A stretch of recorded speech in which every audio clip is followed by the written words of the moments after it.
अपना दल कामेरावादी की ललकार नहीं सहेंगे अत्याचार। विधानसभा विश्वासगंज में आज अपना दल कामेरावादी विधायिका पल्लवी पटेल ने कार्यकर्ता सम्मेलन के माध्यम से लोगों को आगाह करते हुए कहा कि आने वाले समय में हम सबको अपना हक लेने के लिए सिर्फ सोशल मीडिया पर ही नहीं, रोड पर भी उतरना होगा। पल्लवी पटेल की बातों को यहाँ की जनता ने तवज्जो देते हुए उनका अभिवादन किया और भारी मात्रा में उनके भाषण को सुनने के लिए जनता इकट्ठा हुई। राष्ट्रीय सचिव अपना दल अशोक पटेल ने भी जनता को संबोधन किया। राष्ट्रीय उपाध्यक्ष गंगाराम यादव ने भी सोनेलाल पटेल के समय की याद दिलाई। प्रदेश उपाध्यक्ष जय कौशल और प्रदेश सचिव राजेंद्र पटेल सहित भारी मात्रा में कार्यकर्ता और क्षेत्र की जनता इस कार्यक्रम में शामिल हुई। विधानसभा विश्वासनाथगंज से हरिकेश चौरसिया की रिपोर्ट। तो गाजियों में वो रहेगी, जब्त ईमान की, लंदन तक चलेगी, हिंदुस्तान की। ये डॉक्टर पल्लवी पटेल की तलवार जो यहाँ के आप लोगों ने दिया है, ये तलवार की धार मुड़ने वाली नहीं होगी, नहीं होगी, नहीं होगी। गाजी और हाजीपुर पे हो गया और एक शब्द बोल के खत्म करूंगा। It can make an original contribution in human life according to its best capacity. आपकी शिक्षा का आशय बोल रहे कि लोकतंत्र के अंदर, भारत के अंतर्गत मानव की मूल्यों की रचना होना चाहिए। डॉक्टर अम्बेडकर ने कहा शिक्षा व शेरनी का दूध है।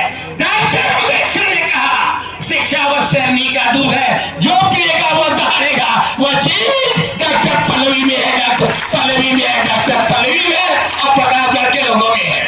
साथियों, तीसरा वाक्य है, मेरा जन्म काशी की मिट्टी में जहाँ कबीरदास का जन्म हुआ, रविदास का तो मेरे घर के बगल में ही जन्म हुआ था।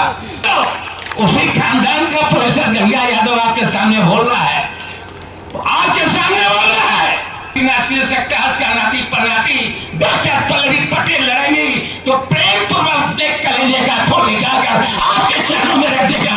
वो यादव है, वो यादव है। मैं तो आह्वान करता हूँ, मैं आह्वान करता हूँ, कबीर की धरती से आह्वान करता हूँ, रविदास की जयंती से करता हूँ और तमाम विद्वानों की धरती से कहना चाहता हूँ, अगर थोड़ी सी मन हमारी बेटी पल्लवी पटेल बजाज की सरस्वती सीट से आ जाती तो एक लाइन लग जाती ऑटो की कि जहां 30-35 से हमारे देश का प्रधानमंत्री जीत रहा है, वहीं पर लग जाएगी लाइन, लग जाएगी लाइन, लग जाएगी लाइन, लग जाएगी। डॉक्टर साहब अमर रहे, राजमाता घृणा पटेल जिंदाबाद, जिंदाबाद, जिंदाबाद, राजमाता घृणा पटेल जिंदाबाद, जिंदाबाद, जिंदाबाद, बहन पल्लवी पटेल जिंदाबाद, जिंदाबाद, जिंदाबाद, बहन पल्लवी पटेल जिंदाबाद, जिंदाबाद, जिंदाबाद, अपना दल कामेरावादी जिंदाबाद, जिंदाबाद। अब थोड़ी सी हम सबकी नेता दीदी पल्लवी पटेल जी का इस सगरा की पावन धरा पर हार्दिक स्वागत करता हूं, अभिनंदन करता हूं, वंदन करता हूं। आज हम सब यहां एकत्रित हुए हैं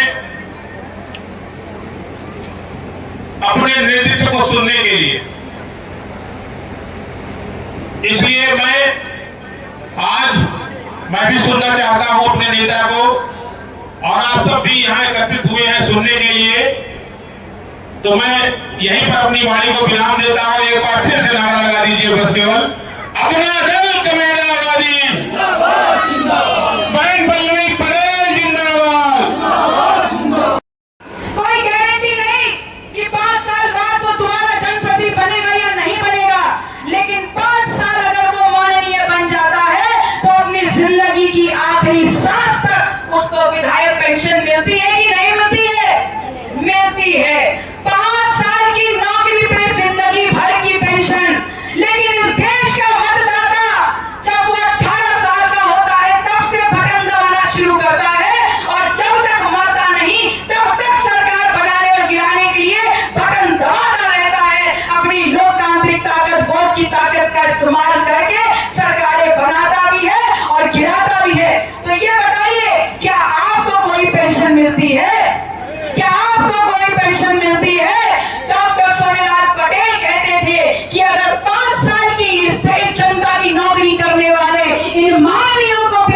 व्यक्ति हैं, तो इस देश की सरकार बनाने और गिराने वाले इस देश के मतदाता को 18 साल की उम्र से जब तक वो मतदान करता रहे, अपने मत के अधिकार का प्रयोग करता रहे, उसे मतदाता पेंशन मिलती रहे और वो कभी भी आपके 500 के नोट के पीछे दौड़ करके ना अपने मत को भेजेगा और ना अपने भविष्य को 5 साल के लिए अंधकार में डुबोने का काम करेगा। इस व्यवस्था को वो चाहते थे, लेकिन क्या वो व्यवस्था इस देश में है? आज इस देश में व्यवस्था ये है कि हम कहते हैं हम आजाद भारत के लोग हैं, कहते हैं कि नहीं कहते? 15 अगस्त आ रहा है, 26 जनवरी आती है, बढ़िया बढ़िया सब लोग एक एक दिन निकालते हैं, झंडा रोहड़ कर लेते हैं, एक एक लड्डू खा लेते हैं, जनगण मन गा लेते हैं और घर जाके कहते हैं कि आज का दिन बढ़िया बीत गया।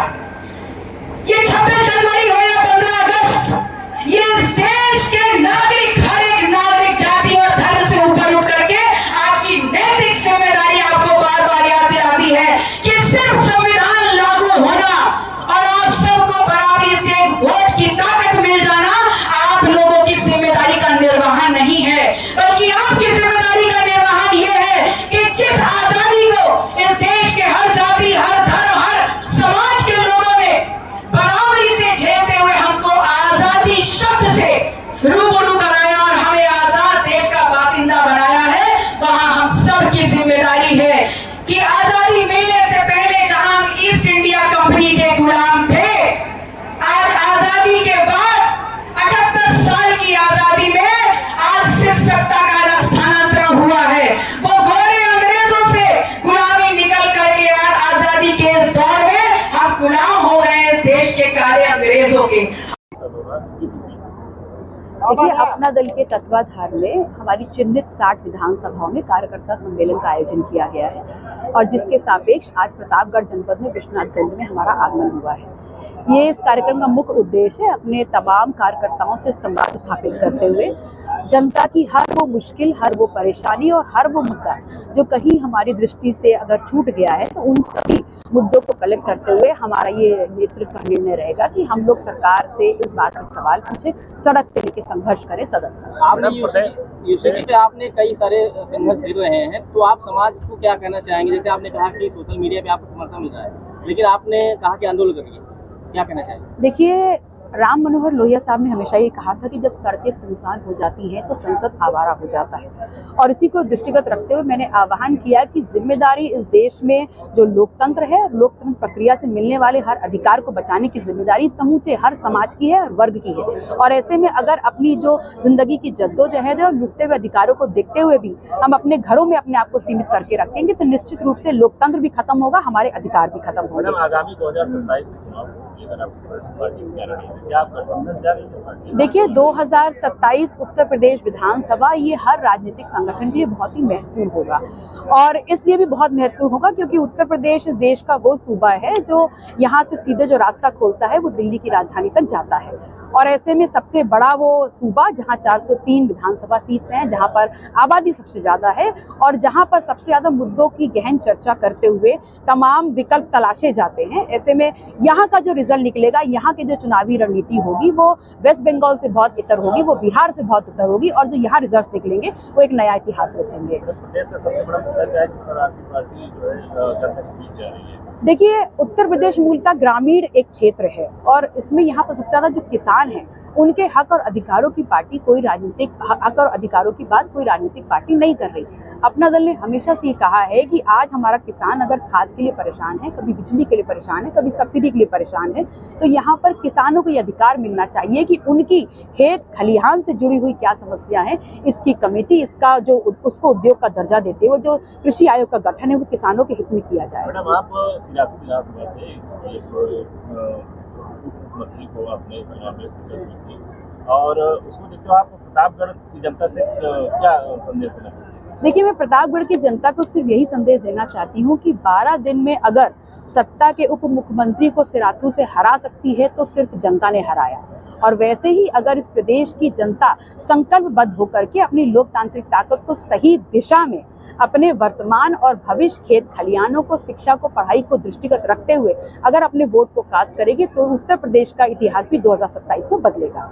आप शिक्षा न्याय हित की बातें करती हैं और कामेरावादी को जो आपने एक नारा दिया है, लेकिन कई लोग ऐसा समझते हैं कि अपना दल सिर्फ वर्मा और पटेल की पार्टी है, तो क्या कहना चाहेंगे? देखिए, मैंने शुरुआत में कहा कि डॉक्टर सोनीलाल पटेल जी ने सबसे पहले जब इस संगठन की नींव रखी तो उससे पहले उन्होंने अपने परिवार, अपने समाज को इकट्ठा किया और उसके बाद उन्होंने हर किसी को जब जब मौका मिला हर समाज को आगे बढ़ाने का काम किया। चाहे बनारस के जिला पंचायत अध्यक्ष की बात हो, चाहे विधानसभा की बात हो। आज जब हम यहाँ पर इस प्रतापगढ़ जनपद में हैं तो भी आप जानते हैं कि यहाँ पर हमने समाजों, अलग अलग समाज को आगे करते हुए यहाँ जिताने का काम किया है और इसी रणनीति के तहत अपना दल हमेशा जातिवार जनगणना की बात करता है कि जिस समाज की होगी जितनी संख्या भारी, उस समाज की होगी उतनी हिस्सेदारी।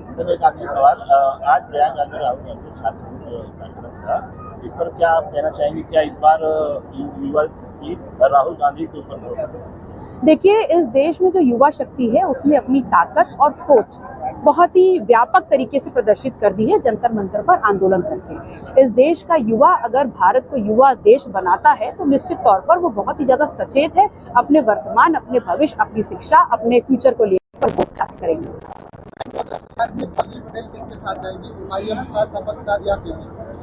देखिए, अपना दल की जो विचारधारा रही है उस विचारधारा के साथ हमारे जो सहज और नैसर्गिक हमारे जो मेल खाते हुए लोग होंगे उनसे हम भी संपर्क में रहेंगे और वो भी हमारे संपर्क में रहेंगे और अभी चुनाव आने दीजिए, आपके सामने वो तमाम बातें भी आएंगी।